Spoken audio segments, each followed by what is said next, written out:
Je salue à tous dans la paix du Seigneur Jésus. Nous commençons maintenant l'école biblique dominicale de l'Église chrétienne Maranatha.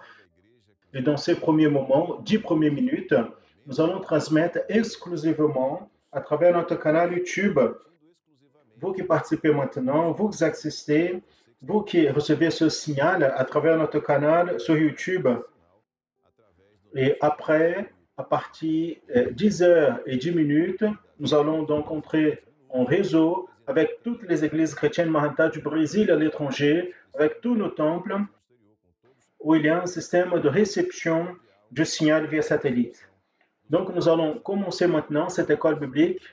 Et d'ici peu, donc, nous allons faire cette chaîne de satellite de travail, de transmission via satellite. Et je veux donner la bienvenue à vous qui avez reçu l'invitation, avez reçu un lien pour participer de ce culte. La paix du Seigneur Jésus à vous tous. Soyez bienvenus. Vous qui arrivez maintenant au canal, je vous invite à vivre une expérience avec le Seigneur. L'école biblique dominicale, c'est un moment où nous traitons des sujets doctrinaires de la parole de Dieu. Et cela est pour nous merveilleux parce que cela nous pointe le chemin pour être en lui. Nous allons commencer ce moment, ce culte, par la prière. Nous allons faire cette prière à genoux. Nous allons prier par le sang de Jésus. Aux membres de l'Église, j'invite à se mettre dans cette position maintenant. Et à vous qui avez reçu l'invitation, qui participez avec nous, qui nous visitez, nous pouvons ainsi dire, si vous souhaitez, vous pouvez nous accompagner, bien évidemment, de ce geste, ou rester comme cela vous convient le mieux. Mais maintenant, nous allons prier.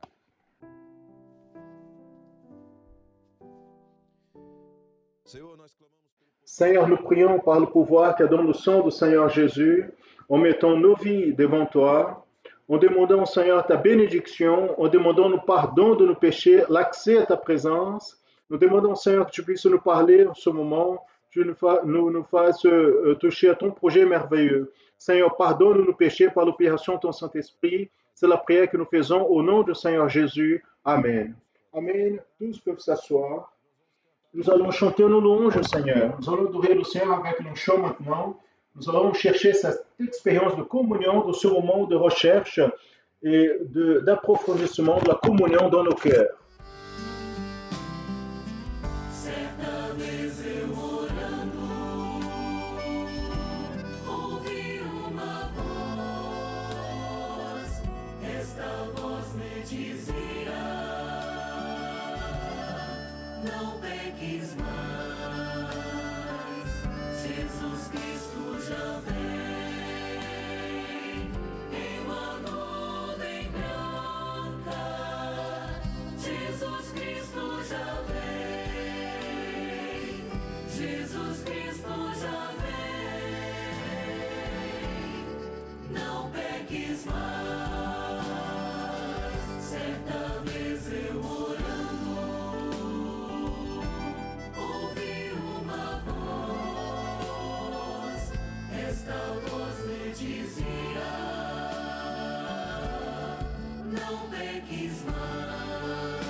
Gloire à Jésus, loué soit le nom du Seigneur. Quand nous prions, nous entendons la voix du Seigneur. Maintenant, nous allons chanter une louange avec les enfants intermédiaires et adolescents. Je fais question à dire ici que ce groupe de l'Église, le groupe des enfants, des intermédiaires et adolescents, c'est un groupe qui participe le jour des cultes. C'est un groupe qui chante des louanges, un groupe qui est toujours en train de prier dans nos cultes. C'est une bénédiction. Et aussi dans cette transmission, ce n'est pas différent. Nous allons maintenant chanter une louange qui parle de l'amour de Jésus pour nous, avec les enfants intermédiaires et adolescents. Diários e adolescentes. Jesus me ama e quer salvar-me, Jesus me ama e quer me bem, por isso eu canto sempre, Ele ama, Jesus me ama, meu Salvador. Estive preso no vil pecado, estive preso, mas me salvou, por isso eu canto sempre, Ele ama, Jesus me ama.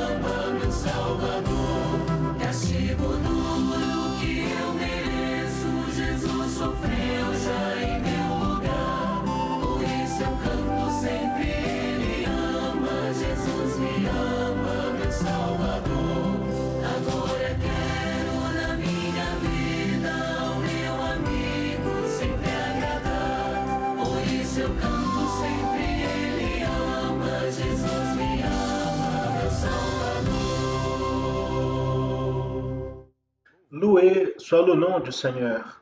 Quelle bénédiction chanter de louange avec les enfants. Quelle bénédiction de vivre ce moment.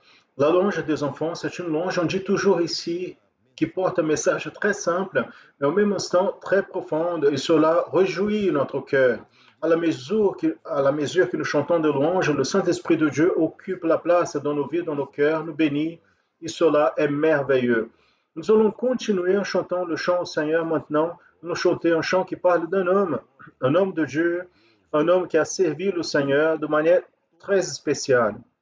Nous allons chanter cette louange et dans la séquence de cette louange, donc, on aura le générique, le tour du monde. Et juste après le générique, les pasteurs G. de Tigueiros et Gilson Souza vont donner continuité à cette école biblique dominicale. Nous allons louer le Seigneur.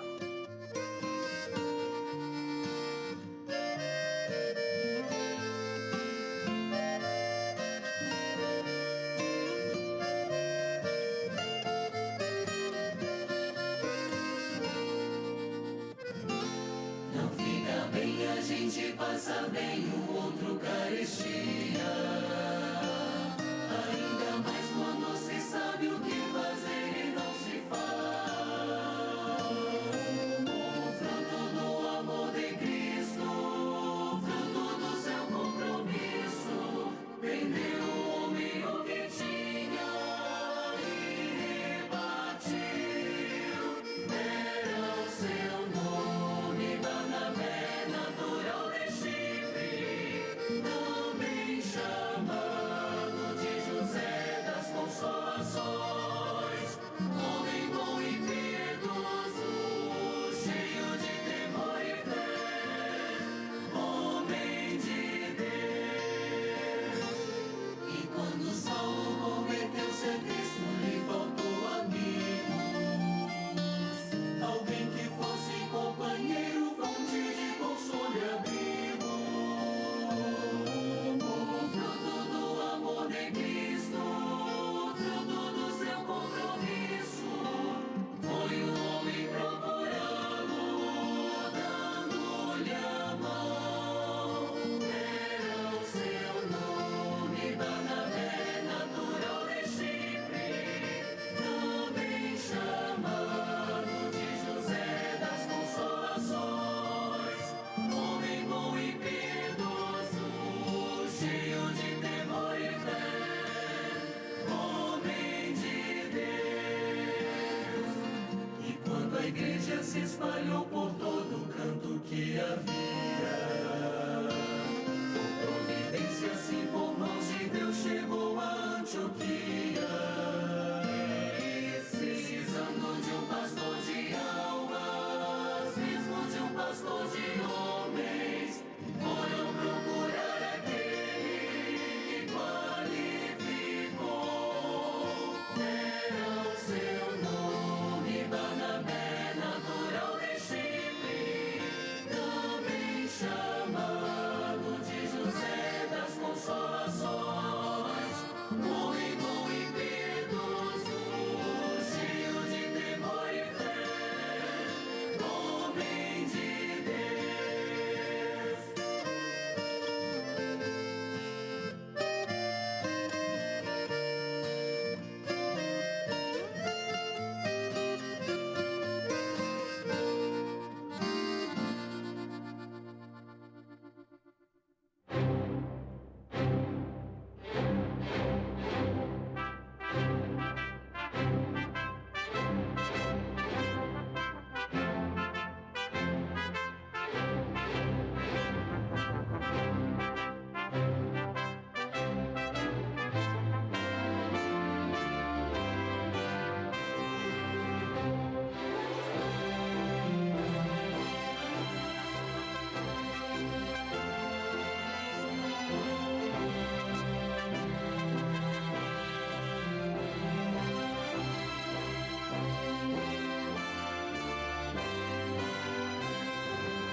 L'Église chrétienne Maranatha est présente dans des nations de tous les continents de la planète. Les églises des pays dans les trois Amériques, Europe, Afrique, Asie et Océanie, connectées par la même doctrine, par la direction du Saint-Esprit de Dieu. et unis par la parole vivante.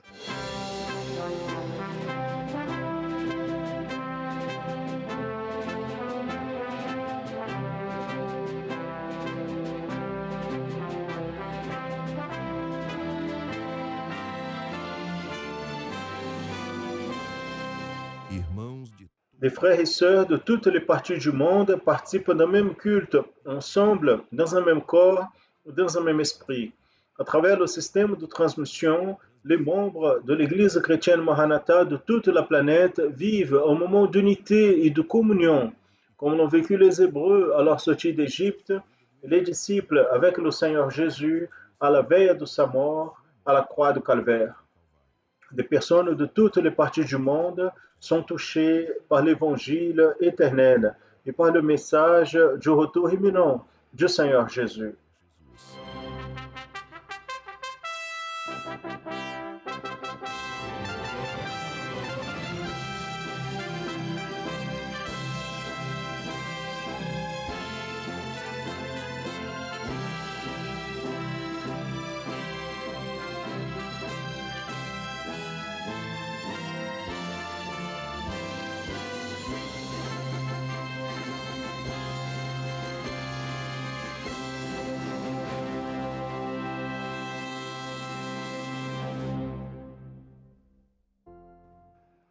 Nous saluons à tous les frères et sœurs qui participent avec nous dans cette école biblique dominicale dans la paix du Seigneur Jésus.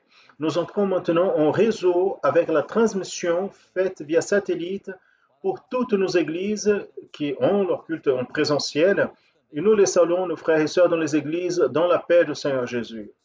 Mes frères et sœurs, nous sommes aujourd'hui dans cette école biblique dominicale donnant séquence aux études orientées dirigées par le Seigneur liées aux principes de la réforme religieuse du XVIe siècle, basées sur des 95 thèses fixées par Martin Luther dans la cathédrale de Wittenberg au 31 octobre 1517 en Allemagne.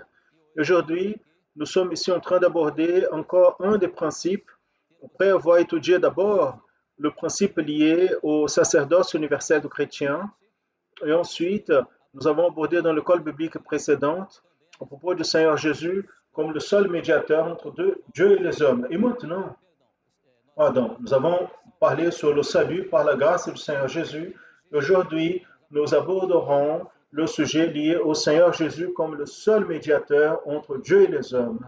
Nous allons donc passer aux frères et sœurs quelques aspects doctrinaires liés à ce sujet qui sera apporté ici pour nous pour étudier ce principe lié au Seigneur Jésus comme le seul médiateur entre Dieu et les hommes. Et pour cela, nous allons maintenant inviter le pasteur de Chigueiros pour transmettre la doctrine, l'enseignement doctrinaire lié à ce sujet. Pasteur de la paix du Seigneur, la paix du Seigneur.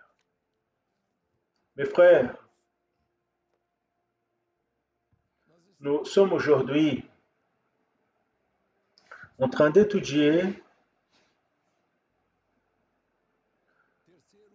le troisième principe lié à la réforme religieuse du XVIe siècle. En 1517, Luther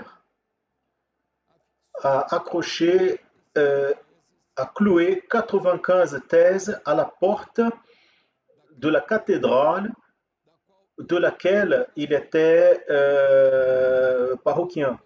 Et les 95 thèses faisaient référence à une réaction, de sa réaction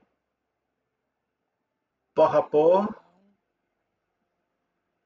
à l'Église qu'il servait, qui était l'Église catholique romaine. Il a commencé à ne plus être d'accord par rapport au principe que l'Église catholique apostolique romaine a mis pendant les siècles. Après de l'Église apostolique, quand les apôtres sont morts, qui est à peu près dans l'année 100 de l'Église de Christ. À partir de là, il a commencé à avoir un changement dans l'enseignement doctrinaire. L'Église a commencé à souffrir tout type de persécution et les chrétiens allaient vers les croix de bois.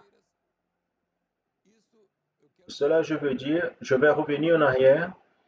À partir de l'année 60 à peu près, 58-60, les grandes persécutions ont commencé de la part de l'Empire romain. Et les persécutions de l'Empire romain étaient motivées à cause de la Bible, à cause de la parole, à cause de l'enseignement de l'Église. De l'autre côté, Paul, il écrit ces dernières lettres en faisant des avertissements qu'il allait partir et qu'il avait le danger que l'Église soit dominée par une pensée qui n'était pas du Saint-Esprit, d'une foi qui n'était pas genuine, car elle n'était pas déterminée par le Saint-Esprit. Une fois que, même dans cette époque, il y avait les appelés philosophes. Et ces philosophes ont commencé à montrer au monde que l'Église était une institution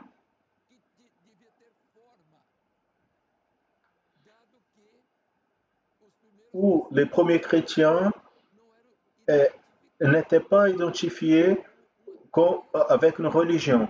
Donc, afin que le christianisme devienne une religion,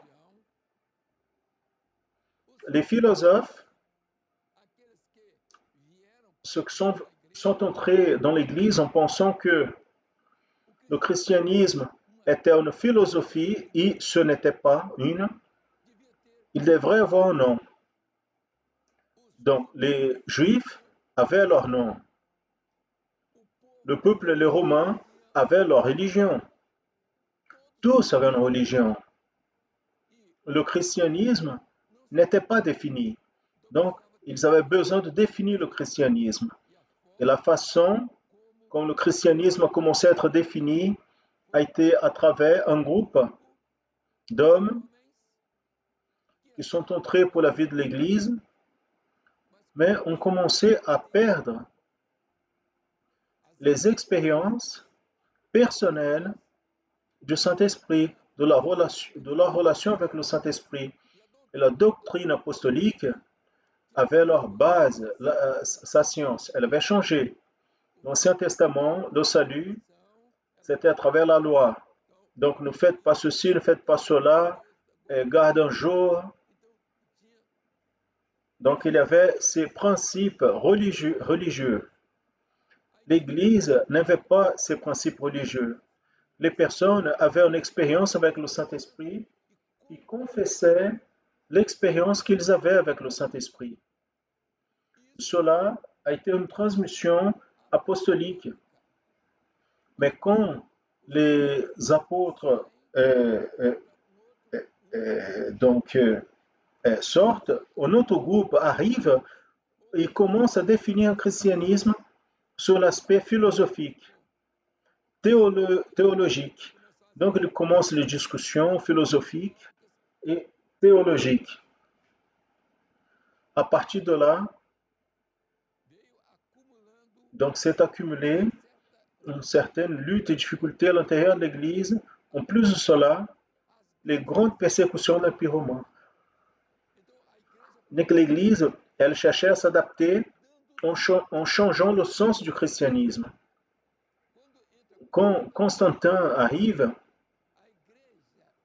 l'Église, elle avait de certaine manière, quand l'empereur Constantin arrive, en 313, 312, 313 à peu près, il a déclaré ce que nous connaissons comme l'édit de Milan, où les chrétiens ne seraient plus persécutés.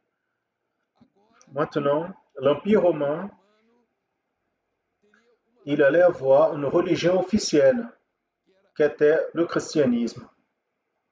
Ce n'était plus le paganisme, mais le christianisme. Le décret est apparu très bon pour quelques-uns à cette époque. Il y avait une église persécutée qui souffrait. Et cela est tombé comme c'était, nous pouvons dire, un soulagement. Parce que les fils étaient morts à la croix dans les bois et dans les arènes. Mais qu'est-ce qui s'est passé à partir de là? La parole, dans ce temps-là, était la parole, l'église appelée de Pergame, le troisième période de l'église. Pergame vient de deux mots, mariage, qui est et gamos, hyper, qui était lié à la perversion. Donc c'était un mariage pervers. Donc l'église qui était persécutée, qui était l'église prophétique, est devenue maintenant une église historique. Donc elle est devenue une religion qui avait un nom. Et le nom était religion chrétienne.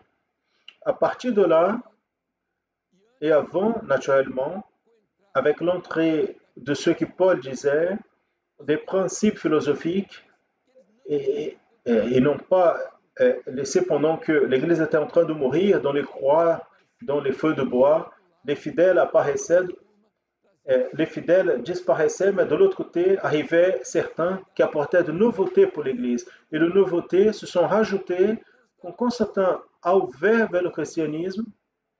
Une grande partie de l'appelé christianisme, qui était une composition déjà des éléments de personnes qui n'étaient pas convertis, mais avaient été convaincus du fait qu'en faisant partie de l'Empire romain maintenant, le christianisme est devenu la religion officielle de l'Empire. Il n'y avait plus de mieux pour l'Église de cette période qui vivait de persécution. Et elle a commencé à s'établir maintenant et à changer ce qu'était la souffrance. Elle a commencé maintenant à vivre des bénéfices du gouvernement de Constantin. Les bergers, les pasteurs, appelés donc les prêtres, d'à quelle époque, après, ils sont appelés les pères de l'Église, quelques-uns, ils se sont accommodés. Quelques-uns ont commencé à être même rémunérés par l'Empire romain. Il y avait une grande satisfaction. Et dans ce temps, quand l'Église elle entre dans une position commode avec le gouvernement, elle se relie au gouvernement, et là, il y avait les éléments qui ont devenu l'Église différente, ont commencé à changer, ont commencé à appeler ce qui est appelé de dogma. Le dogma, ou les dogmes sont des principes qui n'ont pas besoin d'être jugés comme étant ou non des vérités. Les do- Avec les dogmes, l'Église a montré que ce n'était plus la parole, maintenant c'était la dogmatique de l'Église. Donc la dogmatique de l'Église commence à sortir du projet de l'Église primitive, de l'Église apostolique, de ces principes par lesquels le Seigneur Jésus est mort à la croix de Calvaire. Donc, nous connaissons le salut, ce n'était plus par la grâce, c'était par les œuvres. Et quand arrive à 1517, c'était dans le point le plus important de la prédication du salut par les œuvres. Le salut par les œuvres était une publication que l'Église faisait dans ce temps à travers d'un grand leader religieux appelé Tetzel. Tetzel était le responsable par la doctrine euh, qu'on appelait des indulgences. Les indulgences étaient des, c'était donc des dons donnés par le pape qui étaient vendus. Donc l'Église a créé les indulgences. Cela veut dire quoi? Si vous avez commis une faute grave, vous avez tué votre frère, vous avez fait un acte quelconque que tout le monde connaît, où il va en prison, donc il avait le droit d'acheter donc ce qu'on appelait une indulgence. En dépendant du crime qu'il pratiquait, il paierait une valeur pour ses indulgences. Donc, il achetait ses indulgences, il était libre du péché, c'était fini. L'Église, maintenant, allait pardonner au nom de Dieu. Une fois que le, le résultat de ces indulgences devrait être tourné vers l'intérêt de l'Église qui était la construction de ces immeubles, y compris ceux de Rome. Mais voyez bien, Tetzel disait, je vais citer l'expression qui est historique, il disait publiquement, cette époque n'avait pas de microphone, faisait de grandes réunions, les représentants de l'Église se levaient et disaient à tous, vous êtes, c'était ce que Tetzel disait, vous êtes, regardez, aujourd'hui, vous pouvez avoir les pardons de vos péchés à la mesure que les monnaies de l'argent vont faire bruit à la fin au fond du pot, vos péchés seront pardonnés. Si cela était correct, si cela était erroné, le fait pour nous, ce n'était pas seulement cela, mais le fait était de que le salut, à partir de cet instant, c'est-à-dire tout était déjà consolidé, qui n'était plus par la grâce ni par la foi, c'était par les œuvres. Si j'ai de l'argent, j'achète mon salut. Donc, plus je donnais l'argent pour mon église, pour ma religion, beaucoup plus je suis sauvé. Donc, c'était salut par les œuvres. Et là, Luther se lève et dit, le salut n'est pas par les œuvres. Il prend le texte que tout le monde connaît, aux Éphésiens, par la grâce vous êtes sauvés, par le moyen de la foi. Et cela ne vient pas de vous, est un don de Dieu. Ne vient pas par les œuvres, afin que personne ne se glorie. Donc il dit, je suis une personne importante, donc mes œuvres vont me ramener au ciel. Tous les jours, je donne un petit pot de soupe pour quelqu'un. Vous devez donner. Donc, personne n'est contre cela. Mais nous ne pouvons pas comprendre que ce que je suis en train de faire, mon argent, avec ma ressource, je suis en train d'acheter la vie éternelle. Donc, faire quelque chose pour quelqu'un, on n'a même pas besoin d'être chrétien. Vous pouvez être un grand athée et faire cela. Ça, c'est un acte de noblesse. Personne ne va au ciel à cause de cela. Mais voyez bien, l'Église prêchait cela. L'autre chose, nous connaissons déjà, l'homme, il ne voit pas Dieu directement. Donc le sacrifice de Jésus n'a aucune valeur. Et la parole du Seigneur dit, personne vient au Père sinon par moi. Et là, qu'est-ce que l'Église a fait? C'est ce que Luther il a demandé. Il y a un seul médiateur entre Dieu et les hommes. Jésus-Christ, homme. Un seul médiateur. Il n'existe pas deux. Le texte biblique est clair. Nous allons voir, nous sommes en train de voir ici dans l'étude d'aujourd'hui, je suis le chemin, l'article est défini. Il dit, je suis un chemin, Là, nous pourrions dire nous avons plusieurs médiateurs. S'il est un, donc ça peut être deux, ça peut être trois. L'article est indéfini, mais la Bible ne dit pas cela. Je suis le chemin. L'article est défini. Donc Luther dit, il existe un seul médiateur entre Dieu et les hommes. Un autre principe des 95 thèses, un autre principe de Luther, afin que l'Église puisse revenir au ministère et à la doctrine apostolique, parce que toute la souffrance de l'Église et de Jésus a été pour ces principes. Jésus est mort pour cela. Sans parler au principe que l'homme, il va directement à Dieu sans besoin d'intermédiaire. C'était une autre thèse. Personne va à l'éternité, devant l'éternité, en avons besoin de quelqu'un d'autre. Donc l'homme, il a droit. C'est le sacrificateur appelé universel de chrétien. Donc l'universalité du salut. Vous êtes pauvre, vous êtes de couleur A, X, B, vous êtes riche, vous êtes intelligent, vous n'êtes pas intelligent, mais une chose, vous pouvez aller à Dieu directement sans avoir besoin de personne.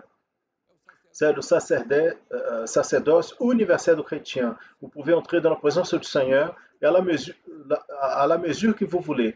Plus vous voulez, plus vous pouvez être dans la présence du Seigneur. Il y a des personnes qui vivent dans la présence du Seigneur en prière, en dédication, en service.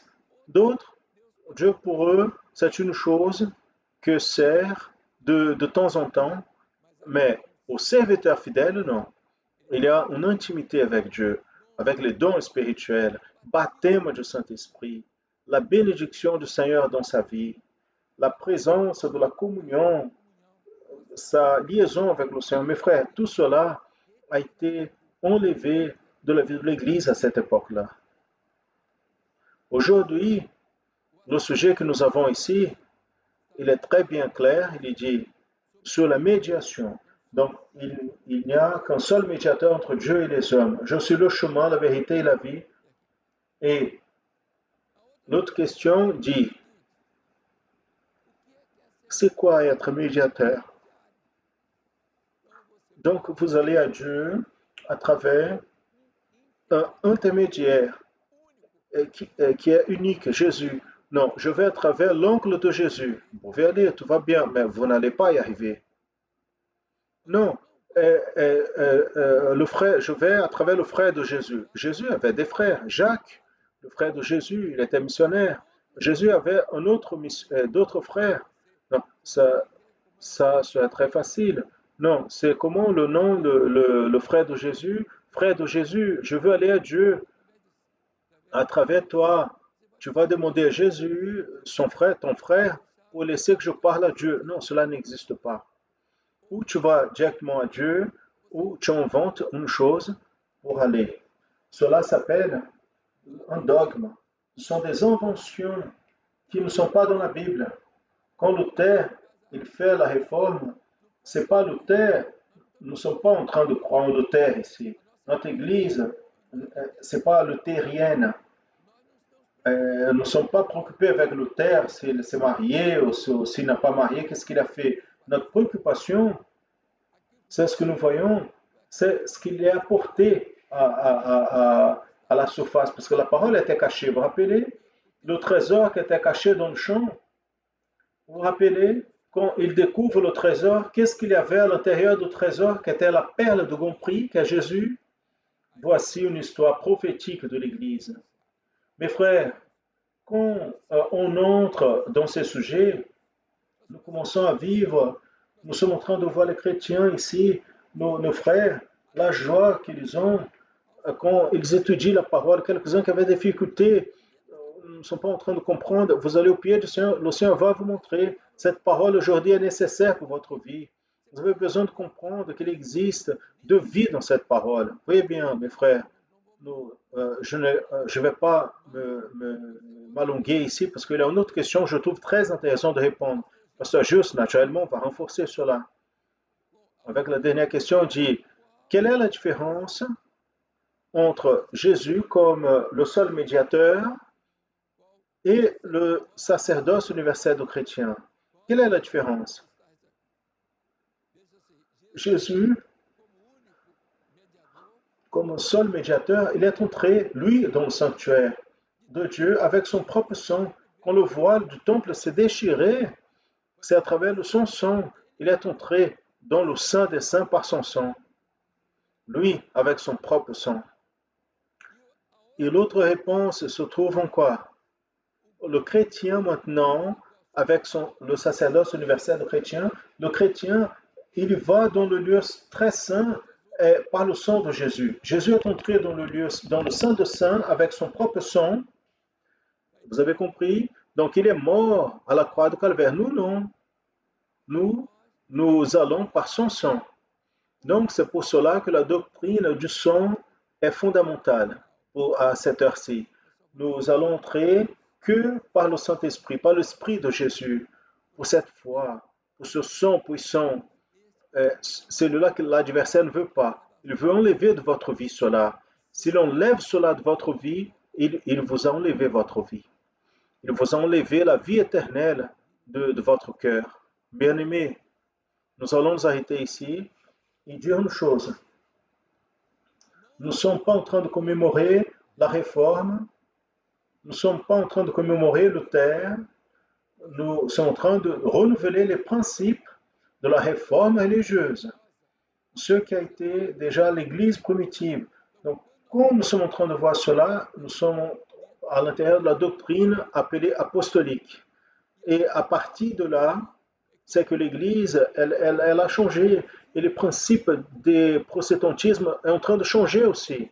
Et nous sommes ici en train de dire que nous allons continuer en train de professer les principes de l'Église apostolique, de ceux qui sont morts à la croix, de ceux qui sont allés dans les bouches des lions, ceux qui sont entrés dans les feux de bois, dans le cas de Savonarola, Jean Hus, Geronimo, beaucoup d'autres qui sont morts par amour à cette cause, ceux qui sont allés dans les bouches des lions. Les grandes souffrances de l'Église ne peuvent pas être oubliées à ce moment. Pour la vanité de l'homme, pour ses inventions, non, nous ne sommes pas ici, nous ne sommes pas Église réformée, non, nous sommes Église de Christ. Nous sommes l'Église primitive, l'Église apostolique. Nous n'avons pas besoin de nom pour identifier le message de foi que nous portons. Bien-aimés, reste ici avec notre parole. Pour dimanche, nous avons un groupe de questions et nous voulons que nos frères et sœurs soient attentifs pour répondre parce que cela parle de votre vie, à votre compréhension. Ce n'est pas la faveur que vous faites, non. Vous lisez la Bible, ce n'est pas une faveur que vous faites au pasteur Juste ou à moi, non. Nous sommes ici pour cela. Et nous voulons vous dire le suivant. Votre position, c'est devant le Seigneur, ce n'est pas devant moi, ni devant le presbytère, ni devant une œuvre humaine, mais une œuvre de l'Esprit pour votre propre vie. Dieu va vous bénir. Nous sommes admirés ici, étonnés. Les réponses des frères des États-Unis, le diacre, notre frère Edviane, Christine, aussi des États-Unis, aussi d'autres frères, d'autres églises, les diacres, notre frère Léandre et sa famille, les États-Unis. Nous avons ici l'état du Esprit Saint, des noms ici des personnes de la ville de Serres, témoignant notre ouvrier Otavio Ribeiro de l'église du secteur América dans le quartier Cité Continentale. Nous avons le pasteur Luis Carlos Ribeiro Nunes, aussi le témoignage de notre sœur Wanda Gomes de Matipo, Minas Gerais. Des immenses contributions, des innombrables participations en répondant aux questions de manière extraordinaire. Nous avons ici la participation de tous nos pasteurs ici, les frères qui dédient leur vie au service du Seigneur. Nous avons les noms ici. Le frère Valdemir Boba, notre frère Jamils Rodrigues, Lucimar, Carlos João Teixeira, Monte Rogério Alencar, Creusolino, un travailleur ici de Minas Gerais. Nous avons divers noms ici, mes frères, de noms des frères qui sont engagés, qui ont aidé les frères et sœurs dans cette bataille où nous sommes en train de nous préparer pour le départ. Le moment est de définition. Nous ne sommes pas ici préoccupés avec une dénomination. Nous sommes en train de parler d'une œuvre de l'Esprit où nous savons le temps s'approche. Bien-aimés, je veux finir ici en changeant un peu le sujet, en demandant pardon et licence pour remercier à beaucoup de frères et sœurs. Je ne sais pas combien, parce que j'ai reçu ici, juste ici, j'ai reçu 1250 participations. Je ne sais pas comment je vais remercier. J'avais déjà reçu 400 dans mon ordinateur et plus. Personne ne sait le nombre. Notre pasteur ici, pasteur Jodeti, il y a 4000, 5000 de mon Instagram, mon réseau social. On te parabénisant par les 90 ans. Mais mes frères, notre préoccupation, ce n'est pas de commémorer une date, parce que tout le monde commémore. Tous les jours, nous sommes en train nous avons des frères et sœurs qui fêtent leur anniversaire. C'est une grande bénédiction. Mais la grande bénédiction, ce n'est pas de compléter 10, 20, 30, 50, 100 ans. La bénédiction, c'est d'être dans une œuvre où le temps est compté pour l'éternité. C'est juste cela. Notre joie est celle-là. Et je sais que la joie de notre frère et sœur, c'est celle-là que je veux remercier de tout mon cœur. Je ne sais pas comment. Je pourrais remercier pour les frères et sœurs devant le Seigneur, mais c'est tellement. On a reçu d'Ouzbékistan, on a reçu de l'Europe, de l'Afrique, de tous les endroits, des personnes que nous ne connaissons même pas. Le groupe des pasteurs s'est réuni à l'étranger de Russie, de Biélorussie, à ses frères, à beaucoup d'autres qui ne me connaissent pas, y compris du Brésil, mais m'ont envoyé un mot d'encouragement. Cela réjouit nos cœurs, à savoir que nous sommes ensemble, à savoir que nous sommes unis, à savoir que nous sommes dans un même corps, en sachant que nous sommes la même église, en sachant que nous marchons dans ce final. Un témoignage, mes frères, qui glorifie le nom du Seigneur. Ce n'est pas moi, c'est de vous, chacun de vous, de nos frères et sœurs, humbles, quelques-uns, dans son humilité, dans son simplicité. La grande majorité n'a même pas donc écrit mon nom correctement. Je remercie le Seigneur parce que personne ne va mettre mon nom nulle part.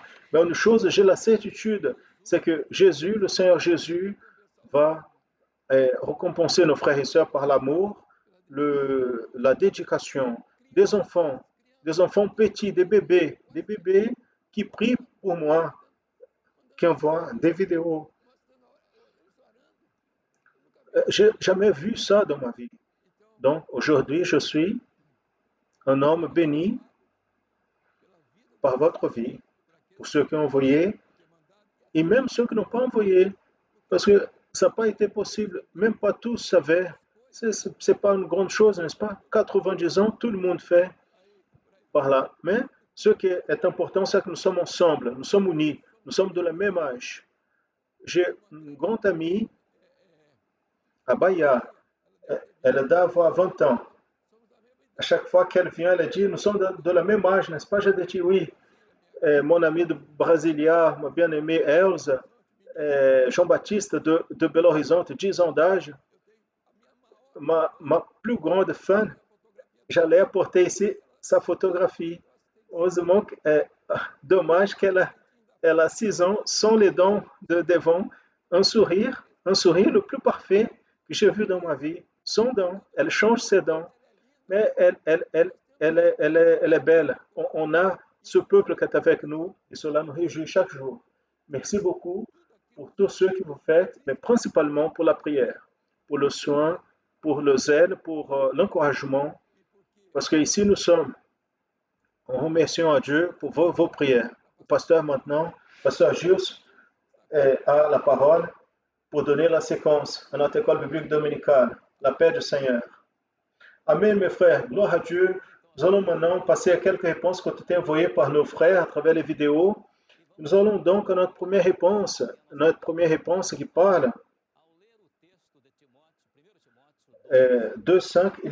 Est-il possible de répondre s'il y a plus d'un médiateur entre Dieu et les hommes? Donc nous allons voir la réponse à cette question qui vient de notre église de Oxford, en Angleterre.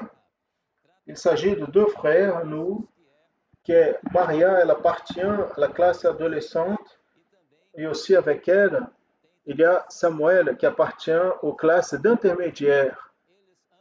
Ensemble, ils vont répondre en langue anglaise. La paix du Seigneur, mes frères. Nous sommes de l'église d'Oxford. Nous allons répondre à la question 1 de l'école biblique dominicale.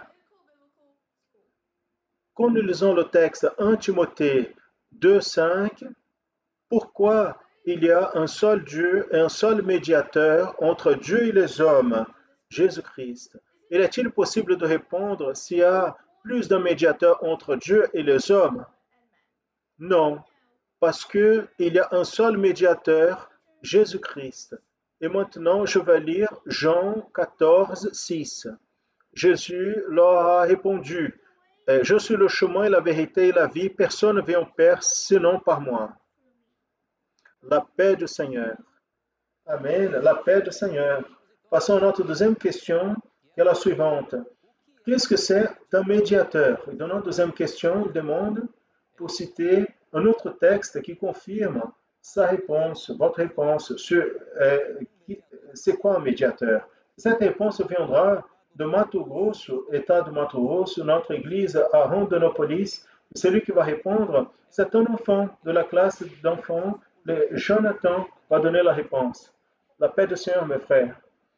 Je vais lire la deuxième question. Qu'est-ce que c'est un médiateur? Un médiateur, c'est un intermédiaire entre deux personnes. Tel comme Jésus est notre seul médiateur, et il est notre médiateur entre Dieu et les hommes. Et en Hébreu 12, 24, et à Jésus, le médiateur de nouvelle alliance, et au son de l'aspersion qui parle mieux que celui d'Abel. La paix du Seigneur. Amen. La paix du Seigneur. Notre troisième question maintenant, elle dit, quelle est la différence entre Jésus comme le seul médiateur et le sacerdoce universel du chrétien? Cette réponse sera donnée par notre sœur, la jeune Hannah. Elle appartient à notre église à Cracovie, en Pologne. Elle va donner la réponse en langue polonaise. La paix du Seigneur. Je vais répondre à la question numéro 3 qui est, quelle est la différence entre Jésus comme le seul médiateur et le sacerdoce universel chrétien? Alors, Jésus comme le seul médiateur est entré avec son propre sang dans le lieu saint. Et nous pouvons lire sur cela le livre d'Hébreux, chapitre 9, verset 12, ni par sang des animaux, mais pour son propre sang, elle est entrée une fois dans le sanctuaire en effectuant le sacrifice. Le sacerdoce universel de chrétien, d'autre côté, c'est le droit qui nous a été donné par Dieu, qui nous permet d'entrer dans le lieu saint par le sang de Jésus. Nous pouvons lire cela dans le livre d'Hébreux, chapitre 10, verset 19. En ayant donc, frères, de l'audace pour entrer dans le sanctuaire par le sang de Jésus. Amen. Gloire à Dieu. Très bonne réponse. Nous allons passer maintenant la parole au pasteur Josias pour donner la continuité et clôturer notre école biblique dominicale. La paix du Seigneur, pasteur Gilles.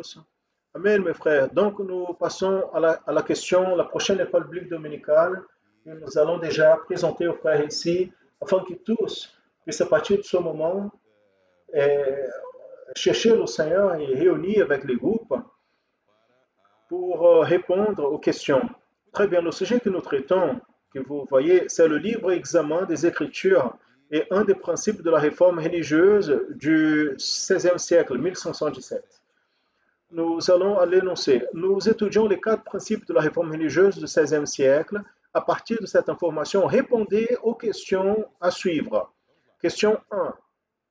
Dans l'aspect doctrinaire, historique et prophétique, quels sont les résultats avant et après de la délivrance provoquée par la lecture de la Bible qui était enchaînée?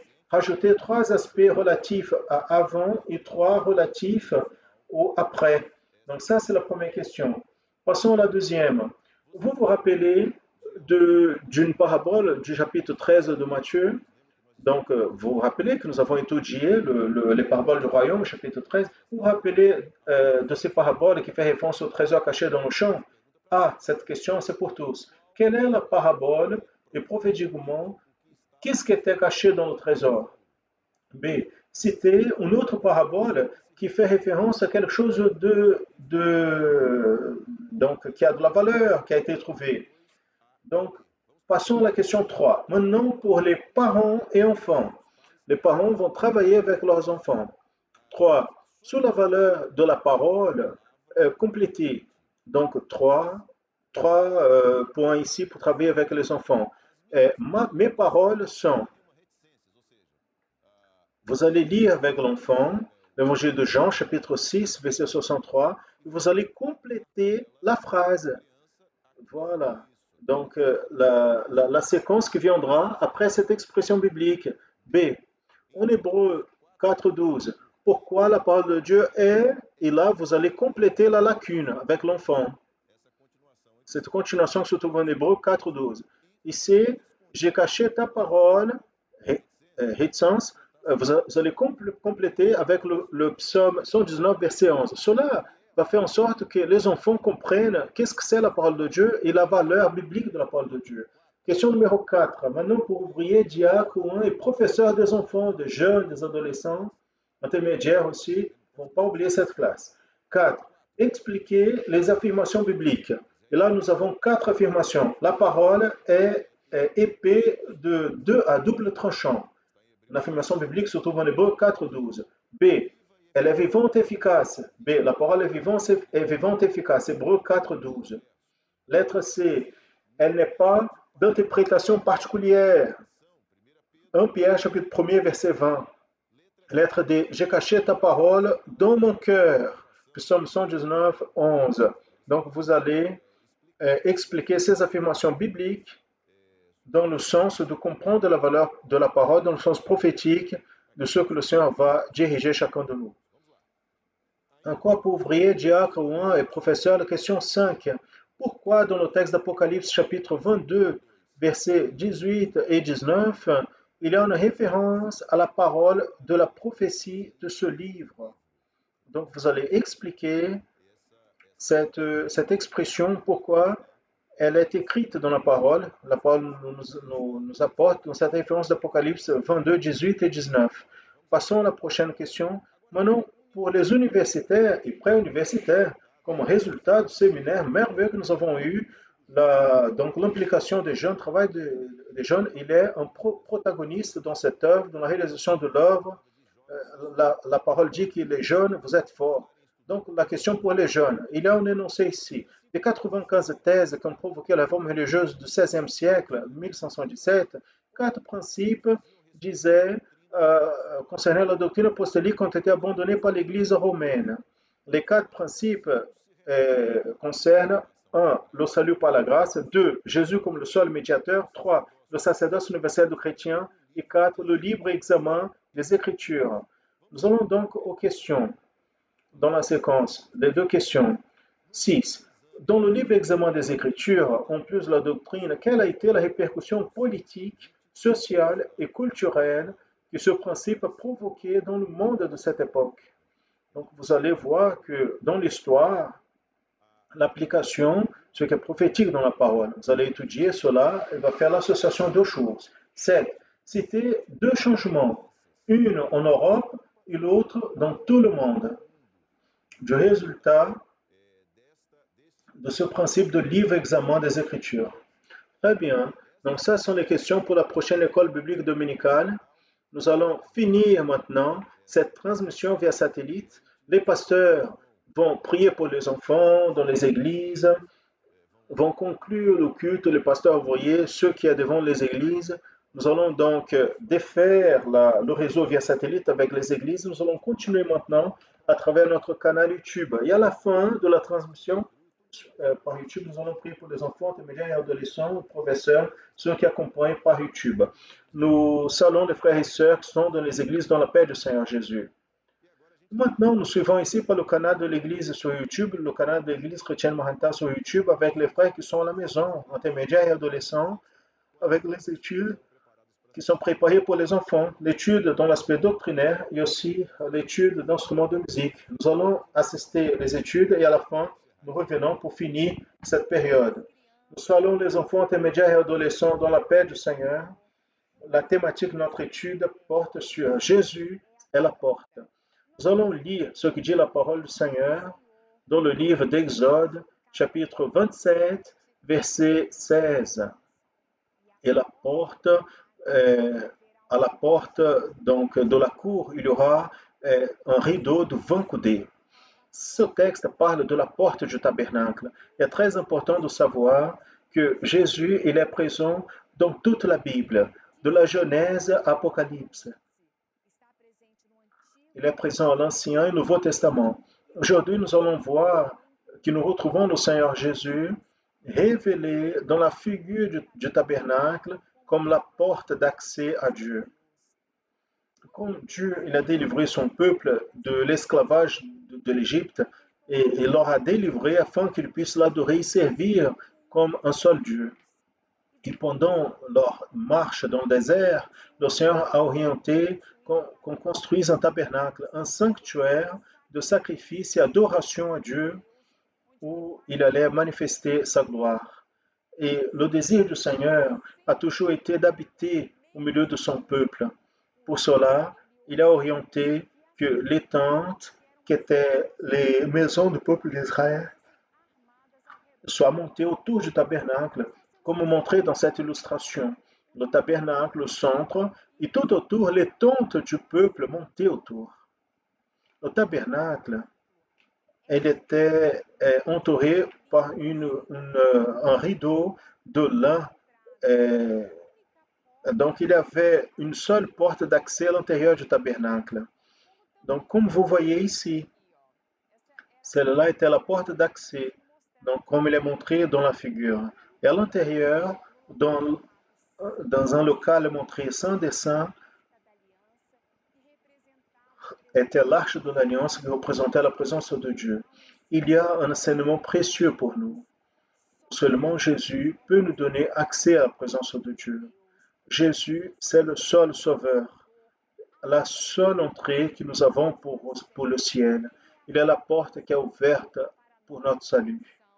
Et c'était Jésus qui a dit, je suis le chemin. Si quelqu'un entre par moi, il se sauvera. Quand nous franchissons la porte qui est Jésus, nous retrouvons la joie, la paix, la consolation, la certitude, mais par-dessus tout, nous retrouvons le salut, la vie éternelle. Avant d'accepter Jésus comme notre sauveur, le péché nous empêchait d'arriver proche de Dieu. Mais Jésus, à travers son sang versé sur la croix, il a enlevé toutes les barrières et qui nous empêchaient d'entrer dans la présence de Dieu. Jésus, il nous a ouvert la porte du salut. Et quand, en entrant par la porte, nous avons passé de la mort éternelle vers la vie éternelle. La porte du tabernacle était un rideau de lin blanc doublé. De lin blanc parle de la sainteté de Jésus. Seulement lui, qui n'a pas de péché, il peut vaincre le péché pour nous. C'est à travers Jésus et de son Esprit Saint que nous sommes sanctifiés et nous passons à avoir accès à Dieu. Et sur cela, il y avait une bordure très jolie dans les couleurs bleu, pourpre et carmésin. Cela aussi pointe prophétiquement vers le Seigneur Jésus. Dans le bleu, nous voyons le grand amour de Dieu. Jésus est la plus grande expression d'amour pour l'homme. Il a donné sa vie pour notre salut. Le pourpre, c'était une couleur liée à la royauté, utilisée par les rois. Le Seigneur Jésus est notre roi. Et au ciel, il est acclamé comme le roi des rois et seigneur des seigneurs. Et le carmesin est une couleur rouge. Et cette couleur est donc bordée à la porte du tabernacle, représente le sang de Jésus qui a été versé à la croix pour purifier nos péchés et nous donner la vie éternelle. Il était très simple d'entrer par cette porte parce qu'elle n'était pas faite aucun matériau lourd, elle n'était pas en fer ni en bois, elle était de tissu. Il n'était pas besoin de faire des efforts pour passer par cette porte. Même un enfant petit arrive à passer par une porte qui est un rideau, n'est-ce pas? Le salut de Jésus, c'est comme ça. Il concerne tous et elle n'est pas lourde. Ce n'est pas difficile. N'importe quelle personne peut accepter Jésus comme son sauveur. Vous savez pourquoi? Parce que Dieu nous a donné gratuitement ce salut. Dieu nous a aimés tellement qu'il a donné son Fils unique afin que tous ceux qui croient en lui ne périssent point, mais aient la vie éternelle. Jésus est la porte. Il est la porte pour le pardon, pour la communion, pour la vie éternelle. Et l'invitation à vous aujourd'hui, c'est entrer par cette porte du salut qu'est Jésus. Elle est encore ouverte. Aujourd'hui, Jésus veut te sauver. Il veut te donner une nouvelle vie, la vie éternelle. Amen. La paix du Seigneur Jésus.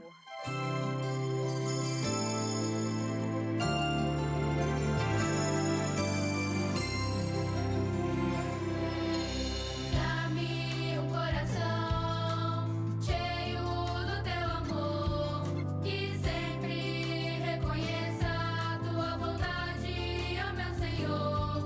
Um coração que estremeça ao ouvir tua voz assim, e que nunca se esqueça o que tu fazes por mim. Um coração obediente à tua revelação, puro e renovado pela tua salvação. Um coração obediente à tua revelação, puro e renovado pela tua salvação. Ó Senhor,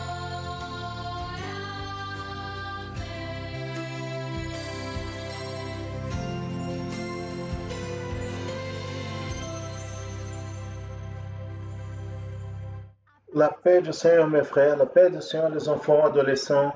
Aujourd'hui, nous allons apprendre à faire l'introduction de la louange majeure sur la flûte. Il est important que nous ayons le même modèle de flûte. Voici ma flûte, c'est la même que la prof Janaïne utilise avec vous. Donc, derrière où il y a un trou, il y a une lettre G. Dans la flûte germanique qui indique cette lettre G, nous faisons comme ça, la gamme de Do majeur. Nous allons nous entraîner la gamme de Do majeur parce que la louange majeure, elle est faite dans l'échelle Do majeur. Donc le Do, la flûte, on bouche tous les trous. Donc vous avez besoin d'avoir un toucher très sensible pour sentir si tous les trous sont bouchés. Hein? 3 en haut et 4 en bas et un derrière. Donc le Do, Ré, Ré, Mi, Mi, Fa, Sol, Sol, La, Lá, Si, Mi, Do. Dó. Nous allons descendre la gamme.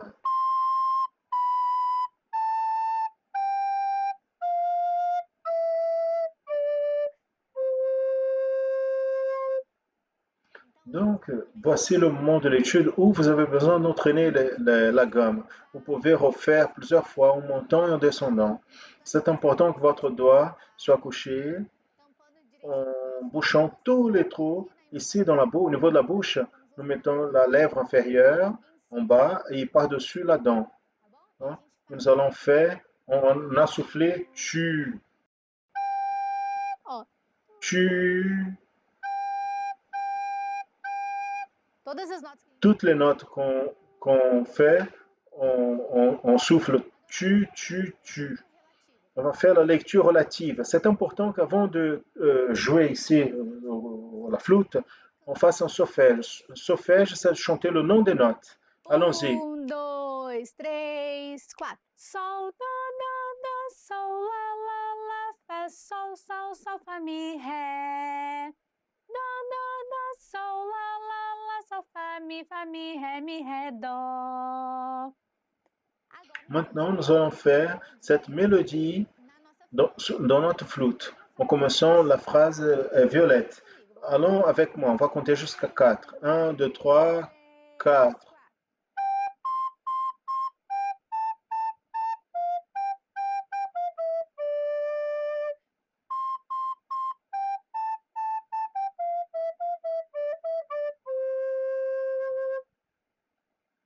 Alors, nous finissons notre étude. J'espère que vous vous entraînez beaucoup cette semaine. La flûte, l'introduction de la louange, ma joie dans la flûte. Et la semaine prochaine, nous allons continuer dans cette louange. La paix du Seigneur et la prochaine étude.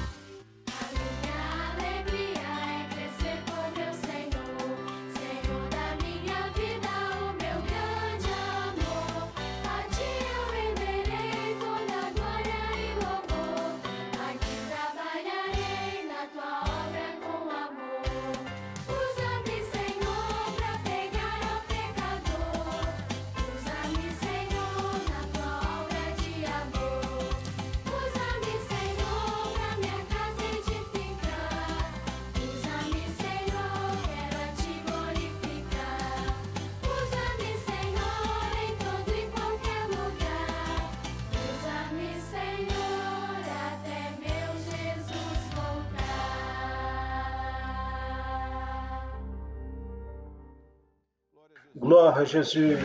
Utilise-moi, Seigneur. Les enfants vivent cette expérience d'être utilisés par le Seigneur. Les enfants qui sont utilisés dans le monde du Seigneur, y compris dans la louange, dans la prière, dans la participation à l'école biblique dominicale. Cela pour nous est une joie, voir la quantité de participations qui sont envoyées par nos enfants intermédiaires et adolescents. Nous avons à la fin de cette école publique dominicale, en rappelant les frères et sœurs qu'à travers de notre canal YouTube, le long de la journée, il y a toute la programmation dominicale que nous avons, elle est maintenue. Vous pouvez accompagner, assister, en rappelant de la programmation par la télé et aussi le culte du soir. Vous pouvez profiter le long de cet après-midi, prier au Seigneur et envoyer une invitation, un lien, en invitant des personnes que vous connaissez pour assister au culte du soir ici par notre canal YouTube. Amen. Nous allons finir comme nous faisons, nous prions pour les enfants intermédiaires et adolescents, par les sœurs qui sont enceintes, aussi pour les professeurs qui éventuellement accompagnent maintenant par YouTube, n'ont pas pu aller à l'église. Nous allons prier pour tous ce moment que nous allons donner l'autel du Seigneur le culte. Seigneur Dieu, étends tes mains sur les enfants intermédiaires et adolescents, Seigneur, que tu as appelés pour donner une expérience avec toi depuis l'éternité. Nous te louons pour cela, pour cette bénédiction, que tes enfants puissent vivre. Parce que Seigneur, le Seigneur Jésus, comme a dit, laissez venir à moi les enfants. Il y a un accès à ta présence. Seigneur, même des enfants intermédiaires et adolescents, même plus jeunes. Bénis-les, Seigneur, qu'ils soient en marque dans ton œuvre, dans leur local d'études, l'école, avec les parents, les collègues, les voisins, qu'ils puissent donner un bon témoignage de ta merveilleuse œuvre. Nous demandons pour tes servantes qui sont enceintes, bénies dans toute cette période, qu'elles puissent vivre cette expérience à tes pieds et avec joie recevoir, Seigneur, les enfants que tu donnes dans cette œuvre, dans leur maison, et bénis ainsi la famille comme un tout. Nous demandons aussi pour les parents et professeurs, donne-nous la sagesse pour conduire nos enfants dans tes chemins. Maintenant, nous demandons aussi, reçois sur ton autel cette école biblique dominicale, notre louange et notre adoration. Et en ton nom, nous disons que la grâce merveilleuse du Seigneur et Sauveur Jésus-Christ, l'amour de Dieu, notre Père éternel, les douces, saintes et éternelles consolations du Saint-Esprit, repose sur vous, sur tout le peuple de Dieu, depuis maintenant pour toujours. Amen. Loué soit le nom du Seigneur. Nous arrivons ainsi à la fin de cette école biblique dominicale et nous disons au revoir à tous dans la paix du Seigneur Jésus.